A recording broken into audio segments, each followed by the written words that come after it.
for some of those who are less familiar with the Public Service Commission, it's made up of 5 elected officials, and they are elected statewide by everybody. So everyone, when they go to the polls in January, they will see 3 seats on the ballot. It'll be the 2 U.S. Senate seats and Daniel Blackman. And so it's exciting to have all of them together on one ballot. But they're elected statewide by everybody, and their decisions determine our state's clean energy future, how much we pay on our power bills, who has reliable internet access, which is even more important due to COVID and the increased need to connect digitally. So this role is very powerful and touches the lives of the people of Georgia every single day. Every time I open my power bill, all of it, it's something that is makes such a big difference in our lives. And one of the things that I've been really frustrated by, and many of you have been, is just our current commissioners and how they have just really failed to push us on clean energy and to get us further. We could be doing so much more as a state, as Georgia. And they've also failed to really stick up for people. And the consequences of that is that people are paying more and more money out of pocket, especially on their power bills. Some of the actions that the commission has taken under the leadership of our current commissioners are voting to increase how much you pay for energy every month. They added new and hidden charges to your bills. That happened in December of 2019. Georgia has the 8th highest energy bills in the US, and 18% of the average Georgian's paycheck goes towards energy bills. So that is, a pretty significant hit for the people of Georgia, who now in the middle of COVID are experiencing record job loss, unemployment. And as COVID was unfolding, the commission voted to add COVID-19 costs to energy bills. So we're picking up the tab of Georgia Power expenses there. And they also gave the company the okay to resume shutting off power for people who are behind on their bills in the middle of the summer while the pandemic was in full, is still playing out in full. And people are still suffering economically and struggling. And these are just their recent actions. And we all know of the things that they've been doing with Plant Vogtle, allowing that to just continue unchecked, saying that it's clean energy and completely neglecting the waste part of it that's actually harming communities. It's costing us more and more money. Those charges are going to keep being on our bill and keep going up. And the Public Service Commission has allowed all of this to happen.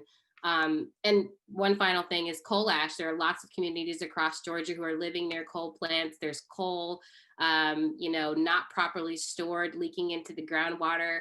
And people are concerned about being able to drink their water. It is egregious, and the commission has let these things happen, and is raising your bills so you can pay for these things, these horrible things. And so I know that Daniel will stand up for Georgia's families. When I think about him on the commission, I think, wow, that'll be a champion. That'll be a voice, in these conversations that says, what about the people?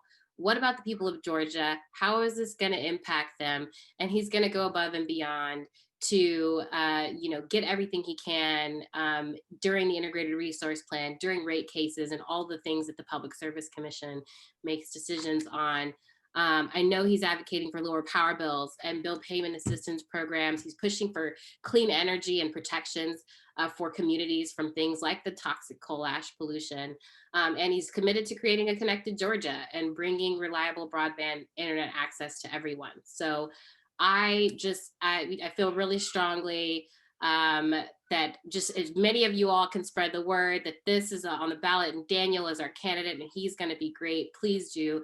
My whole thing is 3, 2, 1. There's 3 races on the January 5th ballot, 2 Senate seats and 1 Public Service Commissioner.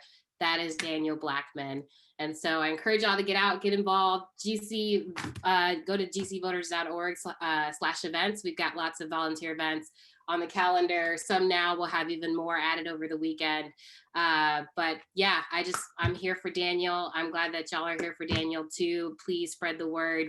Don't overestimate like how much people know about this race. Please, please, please tell your friends and family that this is on the ballot. All right, awesome. Thank you so much, Briante. I think you've lit a fire under us.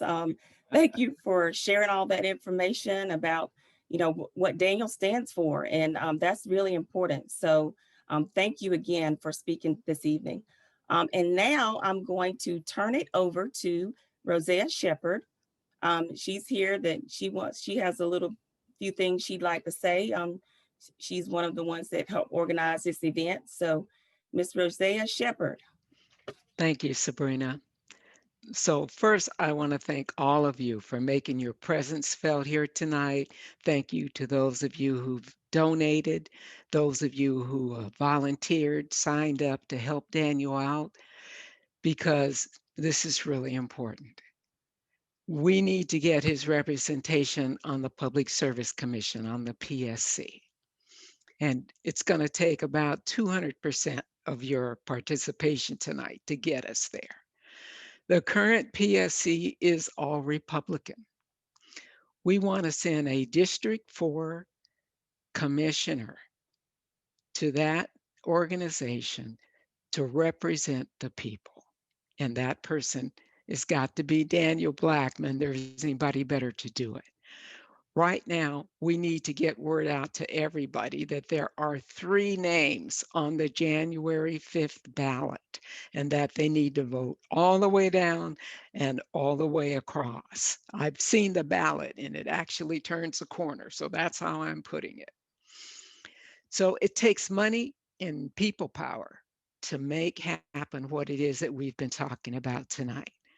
So the first thing I want to ask you to do is please go to the chat box, click on those links for donating and for volunteering your time, and let's make it happen. It'll just take about 90 seconds.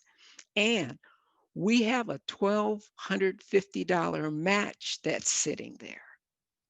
So once we hit that mark in the donations from you tonight, boom, it's doubled. Uh, and, and I confess, at the end of my little talk, I'm going to tell you to triple it, but you can forget that for now.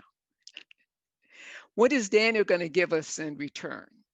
Well, first of all, as Briante said, a seat at the table for small business owners, for individuals who pay uh, residential power bills like you and me to these investor owned utility companies. By the way, do you really know how the PSC spends your money? I confess I don't. But because Daniel is running, I'm learning. So I'm learning that there isn't any cap on the overruns that this commission can give for that Vogtle nuclear plant expansion. And this commission keeps approving their overruns, not in the hundred thousands, not in the 100 millions, but in the billions of dollars. You know who's paying for it? Ratepayers like you and me. I'm learning that by comparison, this commission has approved a pittance toward clean energy, towards green energy, towards environmental justice. And I'm also learning that thanks to this commission, our children are suffering. Children who don't have broadband and therefore don't have internet in their area. And this is in a time of COVID when they're doing distance learning. I would like to see some equity. I believe Daniel Blackman can bring it to us. Because of his voice that he brings to the table. The commission has favored investors over customers, even though they're supposed to treat them equitably. But this has happened far too long. Let's send Daniel Blackman to speak truth to power and to represent us and tilt it back a little bit more towards the people.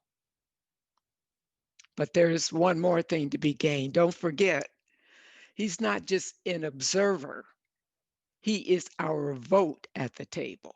Now, I admit, for a while, those votes may look more often like 4-1 than Daniel might like. But because he's there, speaking the dissent, articulating what an equitable alternative would look like, we day by day, month by month, meeting by meeting, are getting on the table a blueprint that we can all get behind. The times when you want to call and you want to pressure, we have a chance to say, instead of doing that, you could do this because we're going to have Daniel at the table. So we need someone who's really going to serve the people. We want to send Daniel Blackman down to the state office building to represent us and to keep eyes so that there's someone to call to account the other PSC members.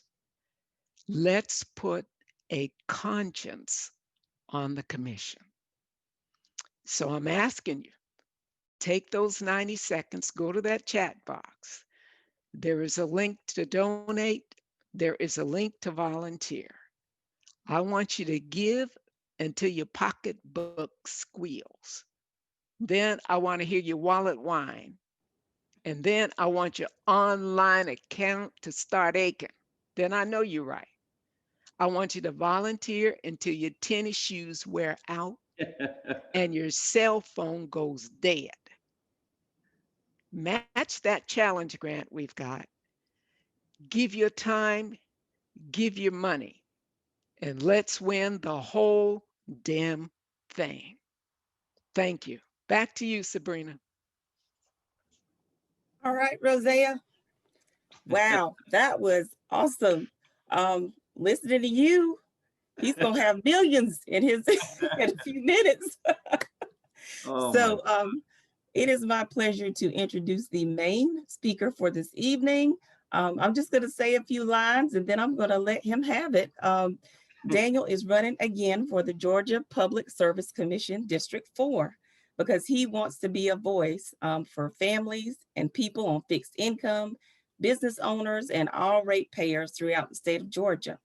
The people of Georgia deserve a fearless and consistent voice on their public service commission.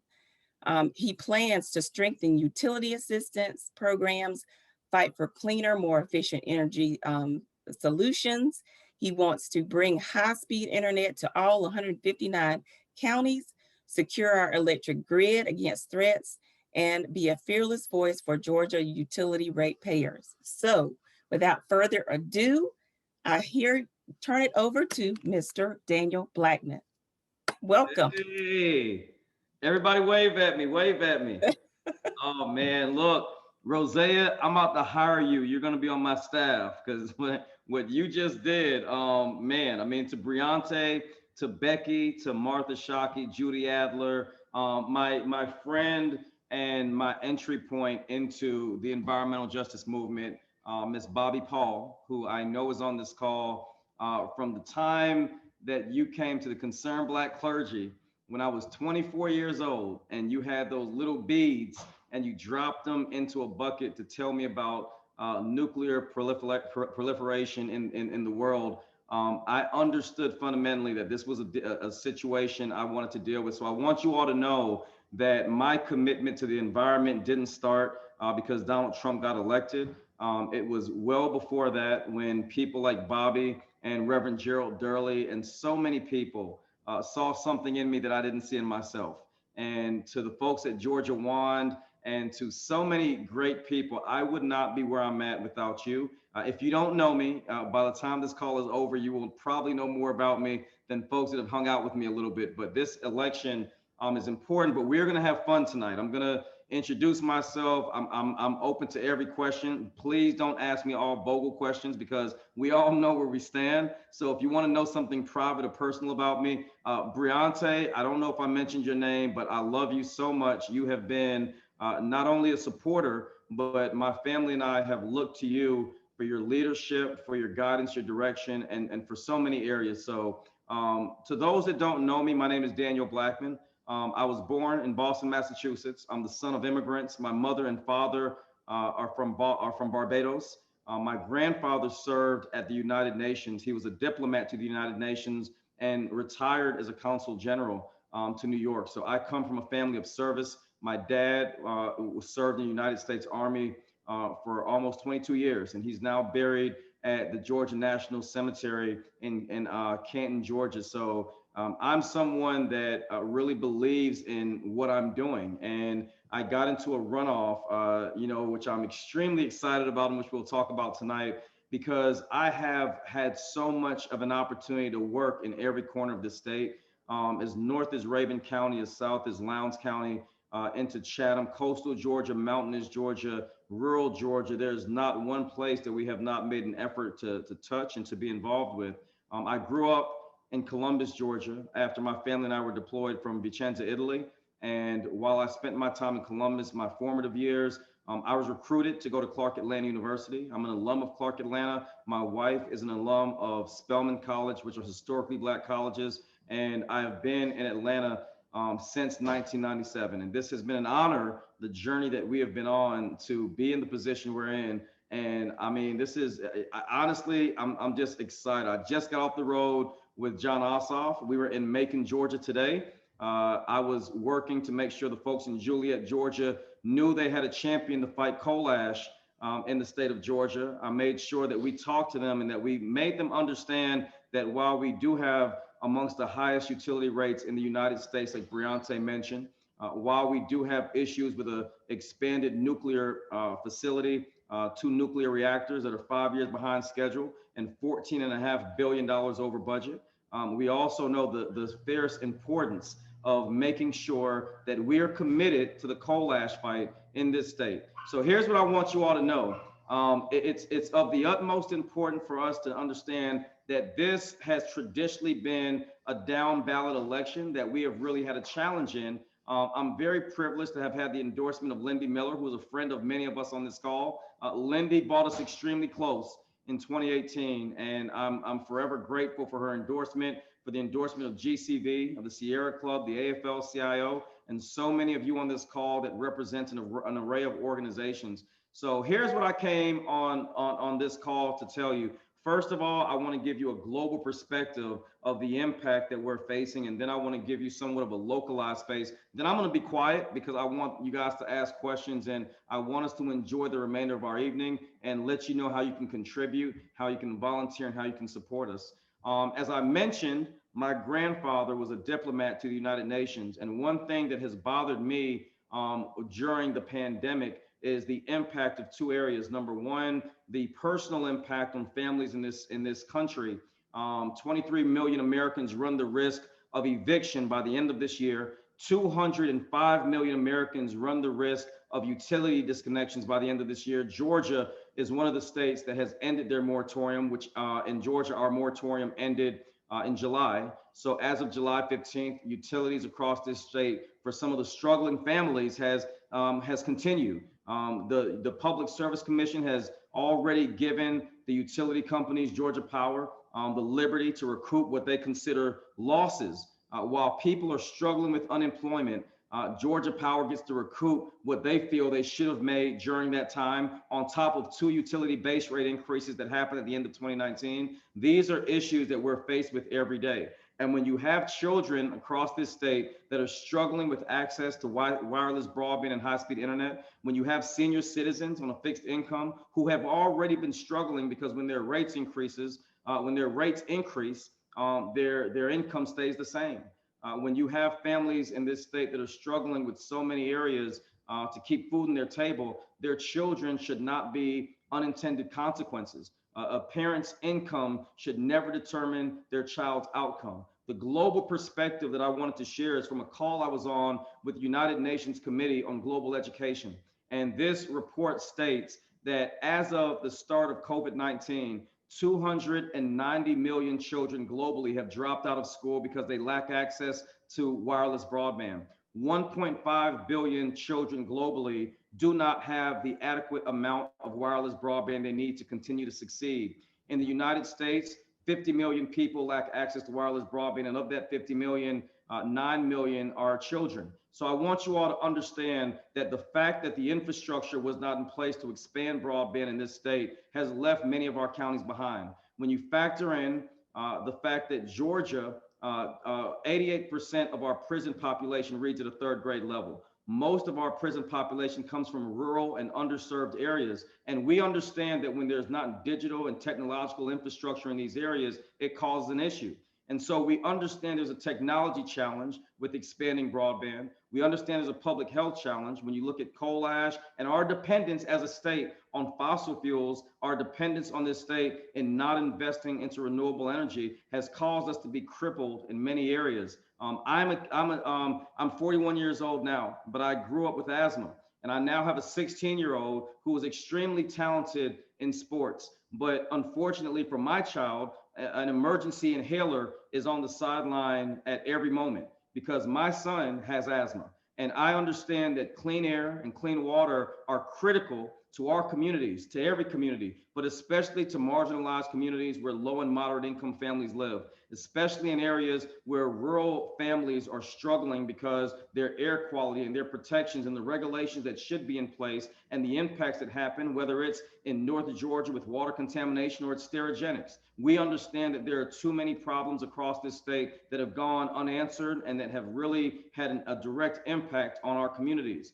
When you look at the challenges right now that we have faced from a social justice and racial equity standpoint, unfortunately, our country witnessed this year the George Floyd incident when he repeatedly said, "I can't breathe." And we saw that same situation happen with Eric Garner in New York several years ago when he said, "I can't breathe." But too many Black and brown folks have been saying they can't breathe for years because they suffer 3 times the national average with asthma and respiratory illness, which is a direct response and why so many African Americans and Latinos in this country are struggling with COVID because of the pre-existing conditions that we have had to bear because of the types of energy we use that cause issues within our bodies like cancer and other illnesses that really compromise our health. And I want you to know these are the kind of stories I hear around the state and why I'm so passionate. I take this as a privilege and an honor to be able to be your Democratic nominee for the Public Service Commission, not just because a Democrat hasn't been elected to statewide office in almost 20 years. We're going to change that on January 5th. Not just because in the 141-year history of the Public Service Commission, there's never been an African-American elected. Now, David Burgess was appointed by Governor Roy Barnes, but we have an opportunity to do the right thing in this state, to work for families that are struggling because their utilities are cut off. There's a story of a gentleman that I had the chance of reading in a national media publication that's out of Griffin, Georgia.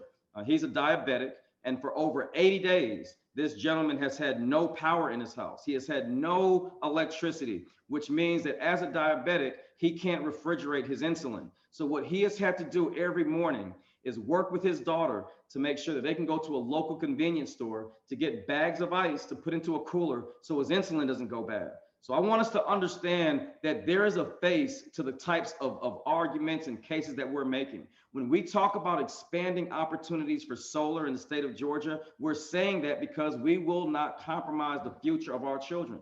As a matter of fact, when my grandfather served at the United Nations, there was a sustainable goal which said we are well able to meet the needs of the present without compromising the ability of future generations to meet their own needs. And all of us on this call fundamentally understand that we have sold out future generations because of our dependency on the fossil fuel industry. Our dependency or lack thereof of not investing into renewable energy the same way how we've invested, in my opinion, in the most fiscally irresponsible way into nuclear expansion in Georgia, which has crippled our ability to now find those same investments into solar. But we're going to change that because many of you on this call have been fighting this fight for a long time. And the representation that I bring to the Public Service Commission is not just as a Democrat, it's not just as an African American, it's as a leader and a fellow laborer in the climate fight that we all are involved in, because the difference between us and the other side is that we believe in science.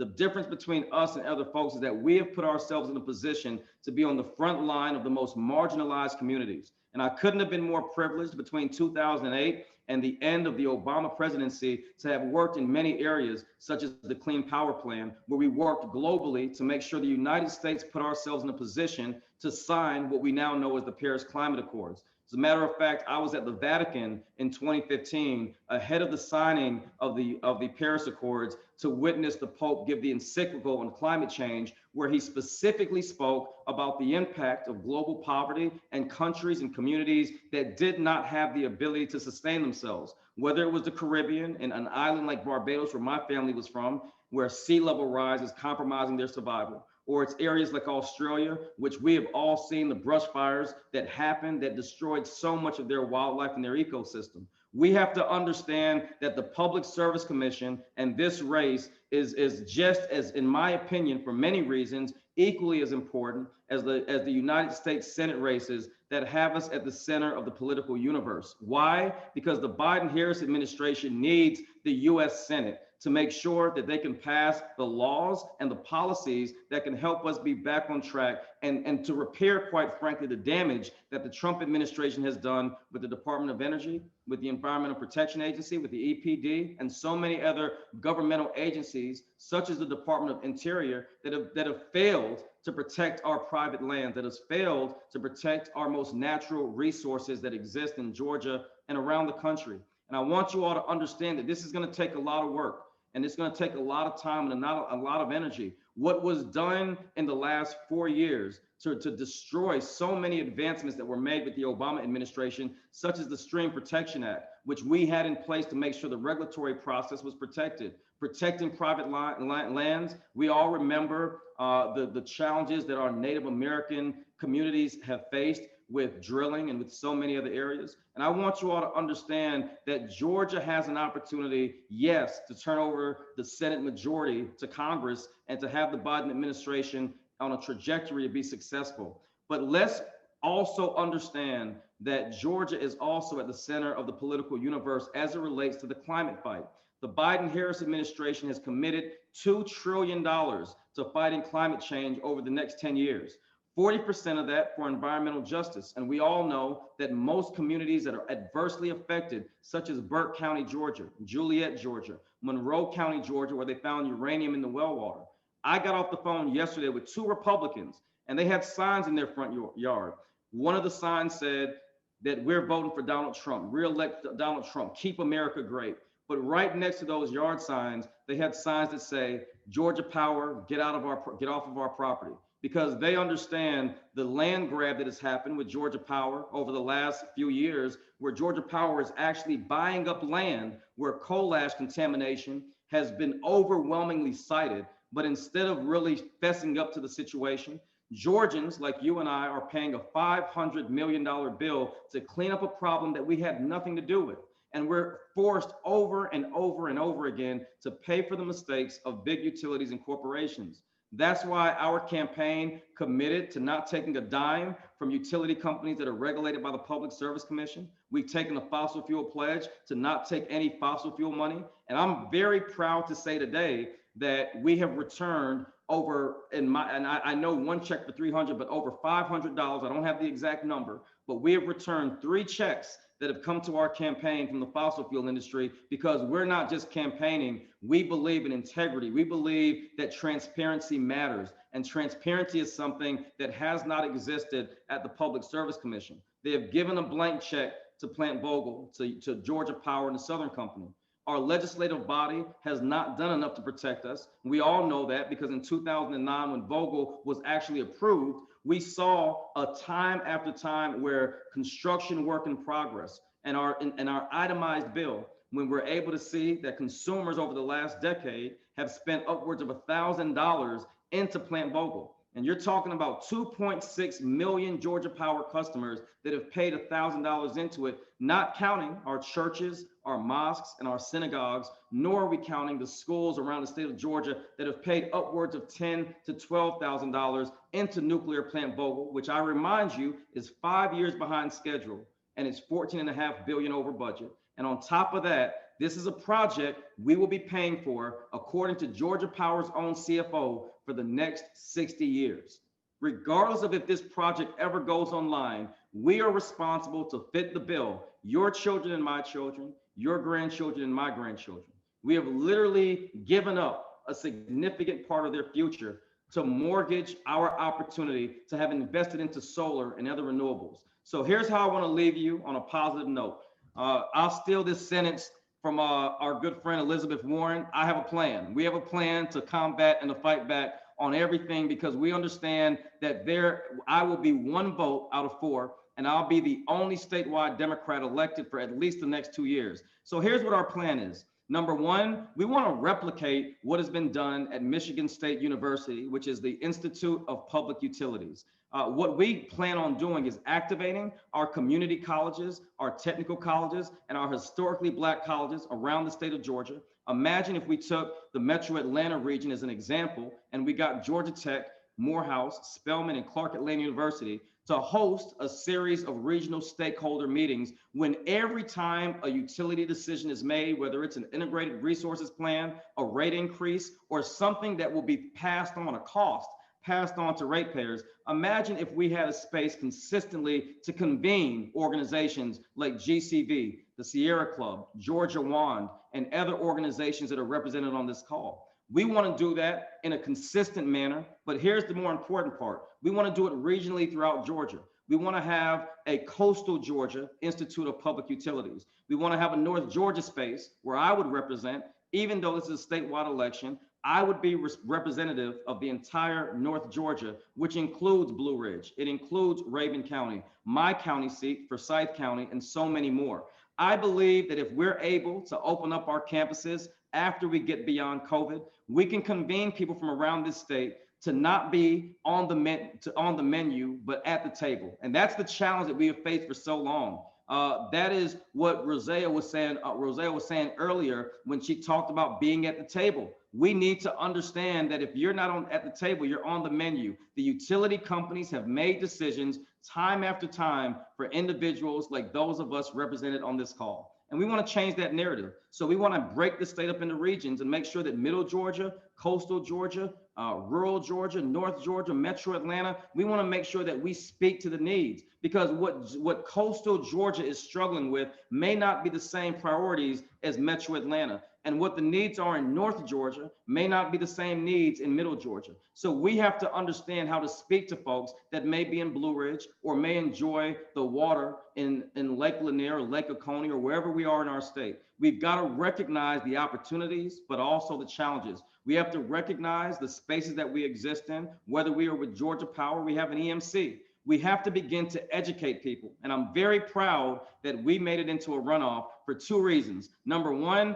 I don't know about you, but I don't remember the last time a Public Service Commission race was this excited. And maybe it's because I'm on the ballot this year and I've seen it differently, but we have gotten national attention from The Intercept, from Vice News, from the LA Times, the Washington Post, the New York Times, Bloomberg, Market Watch, and the list continues on and on. Our name and Plant Vogel and coal ash has been at the forefront of so many conversations. And I'm proud because while I'm the candidate, it's the work that all of you have done with Indivisible, people like Martha Shockey on this call who have helped us to organize and keep these issues at the forefront. I am literally just the catalyst that takes the issues we've been fighting for into the national media and on the national stage. So I'll end with this. On behalf of my family, my campaign, and all the work we've done, we have an opportunity to cross the finish line. The best news we got this year was our ability to not have a December 1st runoff, but to be a part of the January 5th runoff with John Ossoff and Reverend Raphael Warnock. We are doing extremely well. When you look at the numbers, for example, and you look at how the Democrats performed based on the numbers we saw from the Secretary of State, our race for Public Service Commission garnered more votes than every Democrat that was in the jungle primary combined. That is a testament to our work in rural Georgia. It's a testament to Indivisible. It's a testament to GCV, to the Sierra Club, to all of you who've helped us to organize over the years, so that when we went into Albany, Georgia, when we went into Augusta, Savannah, Columbus, and so many other cities, they said, hey, we heard about the Public Service Commission. We know our utility bills are high. We know we're struggling. How are you going to help us to fix it? When I first started this campaign, there were two questions that people asked. What is the Public Service Commission and who is Daniel Blackman? Now people are going into their rooms and they're telling their neighbors, did you know Georgia Power has increased our utility rates and we have a nuclear project that we're paying for? They're now in those rooms saying, did you know Georgia has the 5th highest electric rates in the country? Why? Because we're not just campaigning, we're educating and mobilizing. And regardless of what happens on January 5th, I'm pleased to say that Georgia is in a much better position to understand the Public Service Commission today than we were 2 years ago, than we were 4 years ago, than we were a decade ago. And it's because of the work we have collectively done in this state to organize and to make sure people are absolutely aware of what we've done and where we are. So again, on behalf of my campaign, my family, and my candidacy, I want to thank you. Thank you for your contributions. Thank you for your input. Thank you for your correction in areas where I may not have known everything. It's because of you that I've learned and I've gotten to the place that I am. So I want to thank you. I want to stop for the last 10 minutes so that we can entertain any questions. And I want to say how much I am honored to have each of you as supporters and activists on the front line of the climate fight in this world and also energy equity in the state of Georgia. Thank you all so much. I greatly appreciate it. Thank you so much, Daniel. We really do appreciate all the hard work you've done and just for running and so we can be represented there in Washington. So we thank you so much. And now we're going to see what questions that we have for you this evening. Becky, I'm going to turn it over to you. We've gotten lots of donations, so I'm excited about that. So wonderful. And we've had, if you have more questions to ask, feel free to put them in the chat. We had a couple ahead of time that we are going to go ahead and begin with.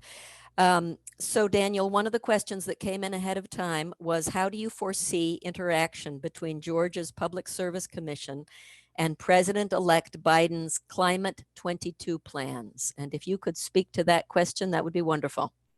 I'm excited. I've actually already been in touch with the Biden administration. My good friend Simone Sanders, who's become chief of staff to Kamala Harris, has already asked me what our ideas were in Georgia as it relates to climate. Many of you might not know, I served as Bernie Sanders' political director in 2016 and then worked very hard to make sure that Secretary Clinton had an opportunity to be elected. And it is that work and infrastructure we put in that has given me an opportunity to have a lot of friends that work in the incoming Biden-Harris administration. So the two things we're going to work on is, number one, President-elect Biden has committed $2 trillion to the climate fight, 40% of which will go towards fighting against environmental injustices around this country. We've already made it very clear about the challenges we face in Georgia. So one of the areas we're going to work on is making sure that we work directly with the Biden administration, while I'll be one of 5 votes, to make sure that Georgia is a part of their plan when they are beginning to send investment dollars for women and minority-owned businesses. We're also going to make sure that our HBCUs, our technical colleges and community colleges have research grants. I'm tired of people saying, well, we don't know if wind is going to work in Georgia. We don't know how much solar we can have. Well, you know what we're going to do? We're going to work with the Biden-Harris administration to deploy capital for research and development. We have the infrastructure. Georgia Southern, where my cousin goes to school, is off the coast of Georgia. We can test wind. We can also go to the University of North Georgia and see the capacity of what we can do and where it'll work. We can also look at various forms of energy, especially with opportunity zones and the investments into our lands. With the damage, over $2 billion of damage was done since Hurricane Michael. Why not go back into some of these same areas that have been overwhelmingly impacted, and why not expand our solar opportunities by creating solar manufacturing and solar farm opportunities? These are conversations that are ongoing, and I plan on January 6th, the day after being elected. I've already spoken to some of the Biden-Harris administration about what his first 100 days will look like. Our goal is the day after inauguration. We want to make sure that we're in DC to be a part of the conversation and bringing those dollars into the state of Georgia. Thank you for your question. Wonderful. Daniel, thank you so much. We have one more question, which was also submitted ahead of time. And I know we have one other person we want to hear from also. Of So course. let me go ahead and ask this second question um, from Monica Dara. How will you address the ETO emissions from the Sterigenics plant in Smyrna and the BD Baird plant in Covington? ETO is a known #1 cancer-causing carcinogenic, and there are an alarming number of cases in the zip codes around both of the plants. And if you could speak to that one, that would be wonderful. Well, so to be clear with everyone, ethylene oxide is a tremendous challenge as it relates to cancer rates in the United States, not just around Sterigenics and other places. But I'm going to be honest with you, that's not an area that's directly impacted by the Public Service Commission. But here's how we fix it. Here's how I can be a part of that conversation. We need to make sure that Georgia's EPD and EPA is held accountable. The challenges that we're faced with in Georgia right now, the Public Service Commission race is an entry point for 2022.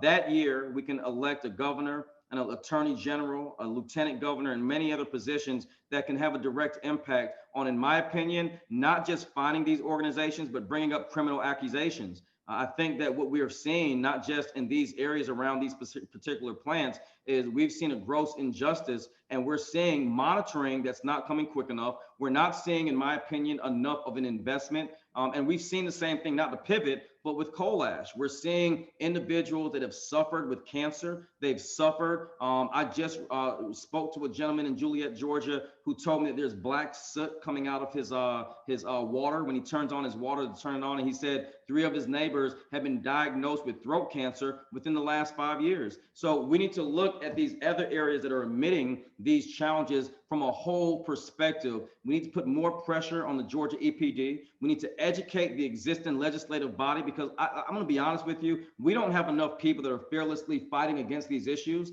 I'm not sure if it's because we follow their campaign contributions and maybe they're getting it from the wrong place, but we need to hold our elected officials accountable. And what I'm willing to do as a public service commissioner is continue to raise the awareness around that, contribute to the educational spaces, and work with the incoming Biden-Harris administration with their EPA to ensure the enforcement and the restrictions that are not in place to make sure that we're addressing the issue, and that the lawsuit that is currently filed is not impeded because of politics or any other personal agenda. We need to make sure that this does not go from a front page issue to a moot point. And that's the problem we're having right now. The people that are sick, that are hurting, that are fighting against this issue are not getting the publicity that they so desperately deserve. And I'll be willing to amplify my voice as a public service commissioner and stand on the front line with the families that have been impacted by it. I hope that helps with the question asked. We do have one more question. It was about yard signs. We have someone that wants to know how to get that one. Yes, that one. You want that one, right? Yes.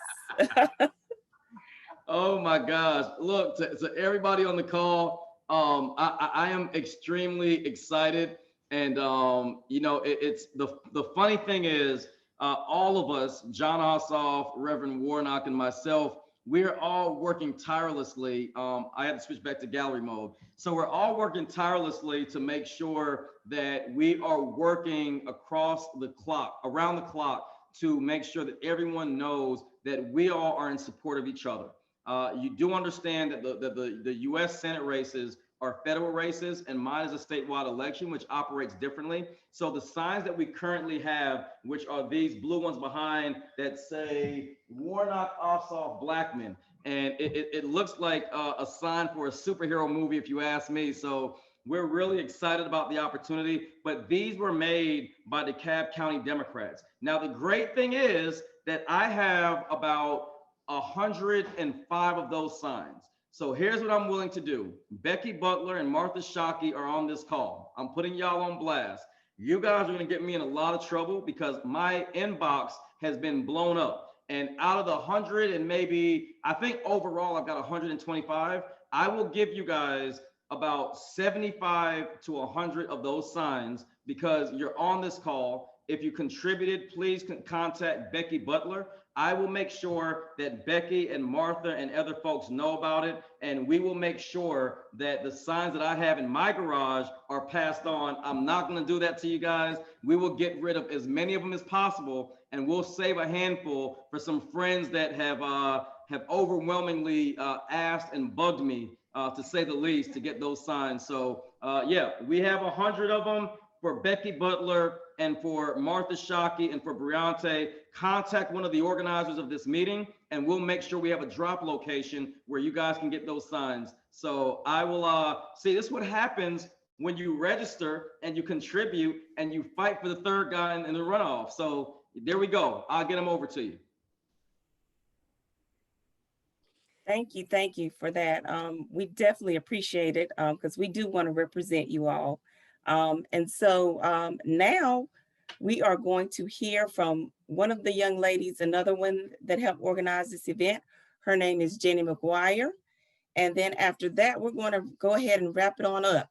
All right, so I'm gonna turn it over to Jenny. I'm going to keep this really quick. You know, Daniel was so inspiring. And, you know, in listening to him, we say that, you know, he's going to be the voice of dissent in this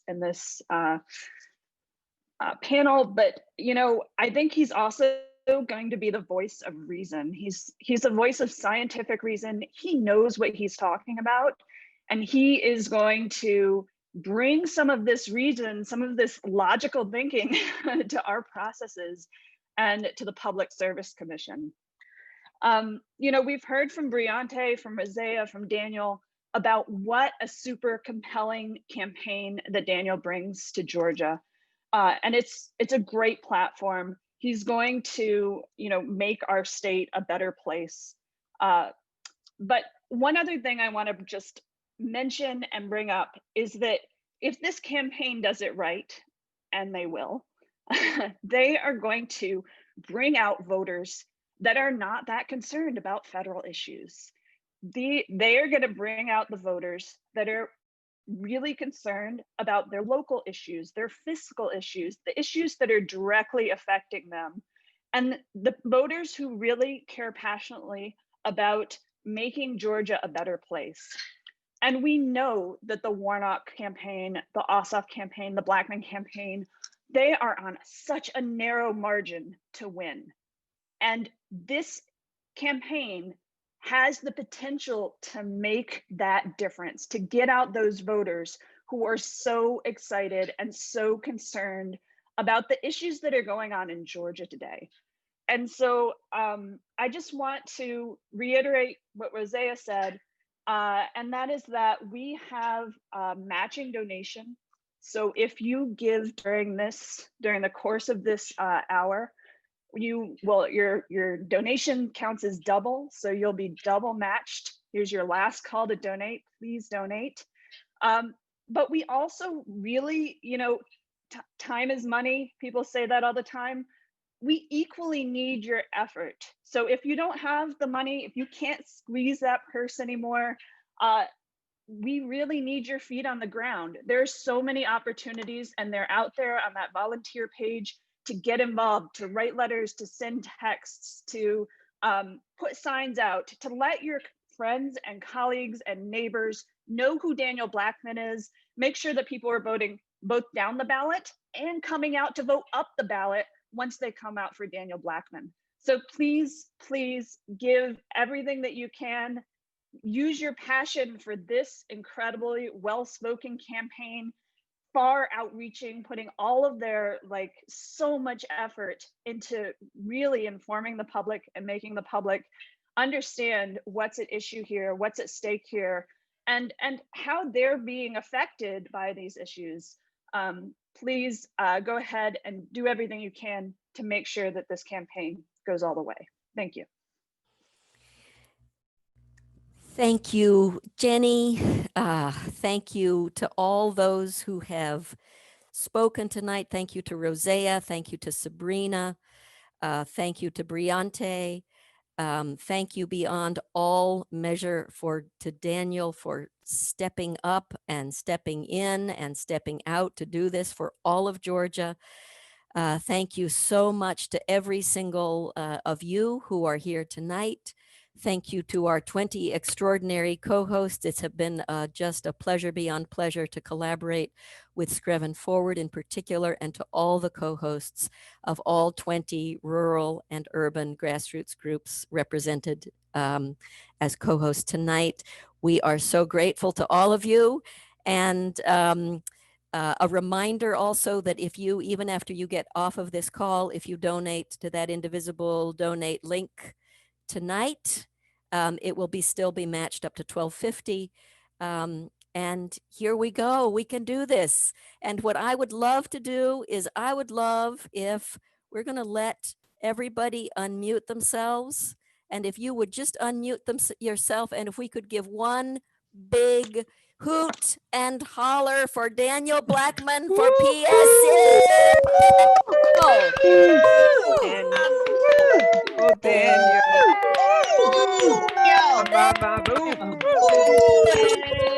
Thank you, Daniel. Bravo. Bravo. Thank you to all of you. And here we go. Here's to working hard and making this happen and winning the whole damn thing. Yes. Go, Daniel.